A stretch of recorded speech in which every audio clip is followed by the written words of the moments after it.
നമസ്കാരം. മലയാളി വാർത്ത പ്ലസിലേക്ക് സ്വാഗതം. 21 US കേന്ദ്രങ്ങളിൽ ഇറാൻ ആക്രമണം. യുദ്ധപ്പറമ്പായി മാറി പശ്ചിമേഷ്യ. ഹമാസിന്റെ സാമ്പത്തിക കൈമാറ്റ ശൃംഖലയുടെ തലവൻ എന്ന് വിശേഷിപ്പിക്കുന്ന ഖാദർ ജമാസിയെയും അദ്ദേഹത്തിന്റെ ഡെപ്യൂട്ടി മുഹമ്മദ് ഹരാസിനെയും വടക്കൻ ഗാസയിൽ നടത്തിയ ആക്രമണത്തിൽ കൊലപ്പെടുത്തിയതായി ഇസ്രായേൽ സൈന്യം അറിയിച്ചു.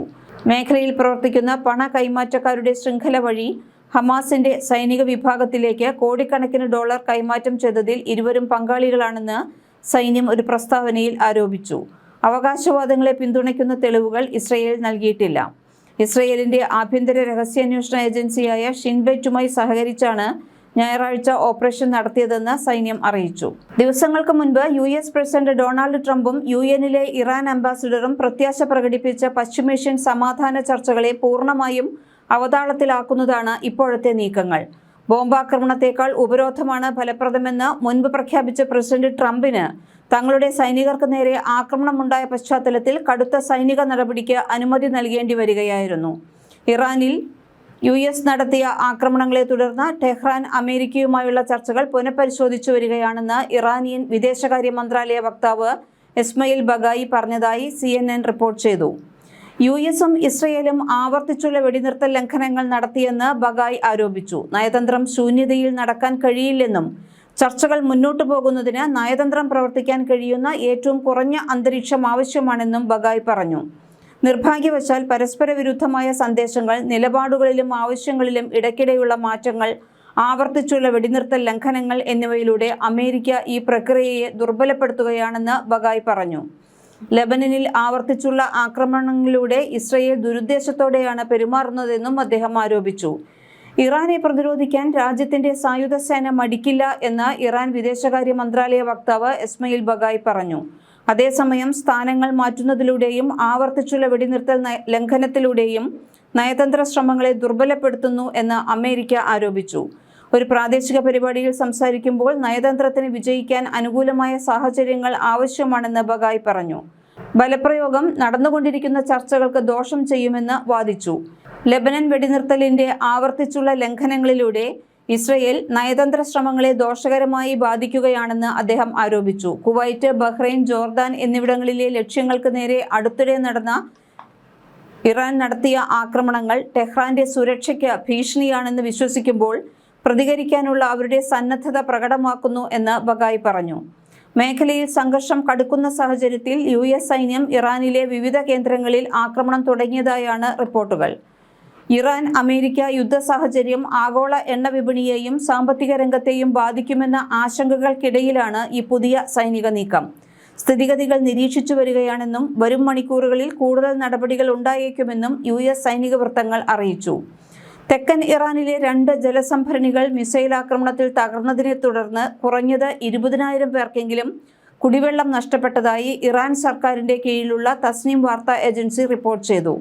ബമാനി ജില്ലയിലെ 2500 ക്യൂബിക് മീറ്റർ സംഭരണ ശേഷിയുള്ള 2 കോൺക്രീറ്റ് ജലസംഭരണികൾ തകർന്നതായും അവ പൂർണ്ണമായും പ്രവർത്തനരഹിതമായതായും ഹോർമോസ്ഗാൻ വാട്ടർ ആൻഡ് വേസ്റ്റ് വാട്ടർ കമ്പനിയുടെ ചീഫ് എക്സിക്യൂട്ടീവ് അബ്ദുൽ ഹമീദ് ഹംസേപൂർ പറഞ്ഞു. കൊഹെസ്റ്റാക്ക് പട്ടണത്തിലേക്കും സമീപത്തുള്ള 20 ഗ്രാമങ്ങളിലേക്കും കുടിവെള്ളം വിതരണം ചെയ്തിരുന്നത് തകർന്ന സൗകര്യങ്ങളാണ്. ടാങ്കർ ട്രക്കുകൾ വഴിയുള്ള ജലവിതരണവും താൽക്കാലിക പമ്പിംഗ് സംവിധാനങ്ങൾ സ്ഥാപിക്കലും ഉൾപ്പെടെയുള്ള അടിയന്തര നടപടികൾ അധികൃതർ ആരംഭിച്ചു. അടിസ്ഥാന സൗകര്യങ്ങൾക്ക് ഏകദേശം 140 ബില്യൺ ടോമൻ, അതായത് $7,95,000 നാശനഷ്ടമുണ്ടായതായി റിപ്പോർട്ടിൽ പറയുന്നു. അമേരിക്കൻ ആക്രമണത്തിന് പിന്നാലെ ഇറാന്റെ പരമോന്നത സൈനിക കൗൺസിൽ അടിയന്തര യോഗം ചേർന്നു. തങ്ങളുടെ പരമാധികാരത്തെ ചോദ്യം ചെയ്യുന്ന തരത്തിൽ അതിർത്തി ലംഘിച്ചെത്തിയ US ഹെലികോപ്റ്ററാണ് തങ്ങൾ തകർത്തതെന്നാണ് ഇറാന്റെ വാദം. അമേരിക്കൻ വ്യോമാക്രമണം അന്താരാഷ്ട്ര നിയമങ്ങളുടെ ലംഘനമാണെന്നും ഇതിന് കനത്ത വില നൽകേണ്ടി വരുമെന്നും ഇറാൻ റവല്യൂഷണറി ഗാർഡ്സ് മേധാവികൾ വ്യക്തമാക്കി. ഇറാന്റെ സമുദ്ര വ്യോമ അതിർത്തികൾക്ക് സമീപവും ഹോർമൂസ് കടലിടുക്കിലും നിലയുറപ്പിച്ചിട്ടുള്ള എല്ലാ വിദേശ സൈനിക കപ്പലുകൾക്കും സേനകൾക്കും ഇറാൻ കടുത്ത ഭാഷയിൽ അന്ത്യശാസനം നൽകി കഴിഞ്ഞു. തങ്ങളുടെ സുരക്ഷയ്ക്ക് ഭീഷണിയാകുന്ന തരത്തിൽ ഏതൊരു വിദേശ നീക്കമുണ്ടായാലും ഇനിയൊരു മുന്നറിയിപ്പില്ലാതെ തകർക്കുമെന്നാണ് ഇറാന്റെ താക്കീത്. ഇതോടെ ലോകത്തെ പ്രമുഖ ഇന്ധന വിതരണ പാതയായ ഹോർമൂസ് കടലിടുക്കിൽ കപ്പൽ ഗതാഗതം പൂർണ്ണമായും സ്തംഭിക്കുന്ന അവസ്ഥയിലാണ്. മേഖലയിലെ US കേന്ദ്രങ്ങൾക്ക് നേരെയുള്ള പ്രതികാര ആക്രമണങ്ങളെ ഇറാൻ വിദേശകാര്യ മന്ത്രാലയം ന്യായീകരിച്ചു. ഐക്യരാഷ്ട്രസഭയുടെ ചാർട്ടറിന്റെ ആർട്ടിക്കിൾ 51 പ്രകാരമാണ് ഈ നടപടി സ്വീകരിച്ചതെന്ന് പറഞ്ഞു.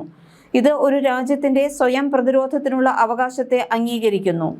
തെക്കൻ ഇറാനിൽ നടന്ന ഏറ്റവും പുതിയ US ആക്രമണങ്ങളെ അന്താരാഷ്ട്ര നിയമത്തിന്റെയും UN ചാർട്ടറിന്റെയും നഗ്നമായ ലംഘനം എന്ന് മന്ത്രാലയം ഒരു പ്രസ്താവനയിൽ അപലപിച്ചു. ബുധനാഴ്ച പുലർച്ചെ തെക്കൻ ഇറാനിലെ പ്രദേശങ്ങളിൽ US സൈന്യം ആക്രമണം നടത്തിയതായും ഇറാൻ സായുധ സേനയുടെ പ്രതികരണത്തിന് കാരണമായതായും ടെഹ്റാൻ പറഞ്ഞു. ആക്രമണം നടത്താൻ ഉപയോഗിച്ചതായി പറയപ്പെടുന്ന US താവളങ്ങളെ ഇറാനിയൻ സൈന്യം ലക്ഷ്യമിട്ടതായി മന്ത്രാലയം പറഞ്ഞു. ഇറാന്റെ പരമാധികാരവും പ്രാദേശിക സമഗ്രതയും വാഷിംഗ്ടൺ ലംഘിച്ചുവെന്ന് പ്രസ്താവനയിൽ ആരോപിച്ചു. അതേസമയം US പ്രവർത്തനത്തെ സൈനിക ആക്രമണമായി വിശേഷിപ്പിച്ചു. US നടപടിയെ വാഷിംഗ്ടൺ ഇറാന്റെ പരമാധികാരവും പ്രാദേശിക സമഗ്രതയും ലംഘിച്ചുവെന്നാണ് ആരോപിക്കുന്നത്. ലെബനനിലെ ചരിത്രപ്രസിദ്ധമായ ടയർ നഗരത്തിൽ ഇസ്രയേൽ നടത്തിയ വ്യോമാക്രമണത്തിൽ 8 പേർ കൊല്ലപ്പെട്ടു. യുദ്ധം തുടങ്ങിയതിനു ശേഷം ടയറിൽ നടക്കുന്ന ഏറ്റവും വലിയ ആക്രമണമാണ് ഇത്. ലെബനനിലെ ഹിസ്ബുള്ളയ്ക്കെതിരെയുള്ള ഇസ്രയേലിന്റെ സൈനിക നടപടികൾ തുടരുന്നത് അമേരിക്കൻ പ്രസിഡന്റ് ഡൊണാൾഡ് ട്രംപ് മുൻകൈയെടുത്ത് നടത്തുന്ന സമാധാന ചർച്ചകൾക്ക് വലിയ തിരിച്ചടിയായിരിക്കുകയാണ്. ബുധനാഴ്ച തെക്കൻ ലെബനനിൽ ഉടനീളം ഇസ്രയേൽ സൈന്യം നിരവധി ആക്രമണങ്ങൾ നടത്തിയതായി പ്രാദേശിക റിപ്പോർട്ടുകൾ പറയുന്നു. വിവിധ ജില്ലകളിലെ നിരവധി പട്ടണങ്ങളെയും മുനിസിപ്പാലിറ്റികളെയും ലക്ഷ്യമിട്ടായിരുന്നു ആക്രമണം. ടയർ ജില്ലയിലെ അൽ മജാദൽ, ജസിൻ ജില്ലയിലെ അൽ റൈഹാൻ, നബതേഹ് ജില്ലയിലെ അൽ ദുബൈർ എന്നിവിടങ്ങളിൽ ഡ്രോൺ ആക്രമണങ്ങൾ നടന്നതായി പ്രാദേശിക റിപ്പോർട്ടുകൾ പറയുന്നു. സിഡോൺ ജില്ലയിലെ അൻസാരിയയിലും വ്യോമാക്രമണം റിപ്പോർട്ട് ചെയ്യപ്പെട്ടു. ടയർ ജില്ലയിലെ ദയർ ഖനൂൻ അൽ നഹർ, ടയർ ദബ്ബ എന്നിവയെ ലക്ഷ്യമിട്ട് കൂടുതൽ ആക്രമണങ്ങൾ നടന്നപ്പോൾ ഫാർ ഭരാഷിത്ത് എന്നീ പട്ടണങ്ങളിൽ 2 വ്യത്യസ്ത ആക്രമണങ്ങൾ റിപ്പോർട്ട് ചെയ്യപ്പെട്ടു. തെക്കൻ ലെബനനിലെ ഗസാനിയെ, ഹൗമൻ, അൽ ഫൗഗ എന്നിവിടങ്ങളിലെ താമസക്കാർക്ക് ഇസ്രയേൽ സൈന്യം പുതിയ മുന്നറിയിപ്പ് നൽകി. സാധ്യമായ സൈനിക നടപടിക്ക് മുമ്പ് ഉടൻ തന്നെ പ്രദേശങ്ങൾ വിട്ടുപോകാൻ അവരോട് ആവശ്യപ്പെട്ടു. ഏപ്രിൽ 17 പ്രഖ്യാപിച്ച വെടിനിർത്തൽ കരാർ ഉണ്ടായിരുന്നിട്ടും ഒഴിപ്പിക്കൽ ഉത്തരവ് വന്നിരിക്കുന്നു. ഇസ്രയേൽ ലെബനൻ അതിർത്തിയിൽ വീണ്ടും ശത്രുതയുണ്ടാകും എന്ന ആശങ്കകൾ വർദ്ധിക്കുന്നതിനിടയിലാണ് ഏറ്റവും പുതിയ മുന്നറിയിപ്പ്. മാർച്ച് 2 ലെബനനിൽ ഇസ്രയേൽ സൈനിക നീക്കം വ്യാപിപ്പിച്ചതിനു ശേഷം 3660-ലധികം ആളുകൾ കൊല്ലപ്പെടുകയും 11,300 പേർക്ക് പരിക്കേൽക്കുകയും ചെയ്തതായി റിപ്പോർട്ട് ചെയ്യപ്പെട്ട കണക്കുകൾ സൂചിപ്പിക്കുന്നു. അതേസമയം ഏകദേശം 1.2 ദശലക്ഷം ആളുകൾ പലായനം ചെയ്യുകയും ചെയ്തിട്ടുണ്ട്.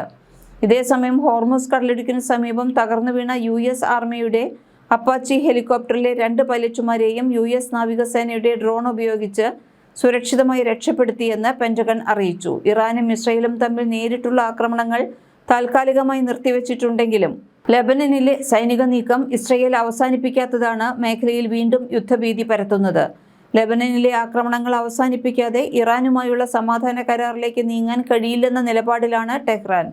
ട്രംപ് ഫോണിലൂടെ ഇസ്രയേൽ പ്രധാനമന്ത്രി ബെഞ്ചമിൻ നെതന്യാഹുവിന് ശക്തമായ മുന്നറിയിപ്പ് നൽകിയതായാണ് റിപ്പോർട്ടുകൾ വന്നിരുന്നത്. മലയാളി വാർത്ത ഇൻസൈഡ്. മലയാളി വാർത്ത plus, like, share and subscribe.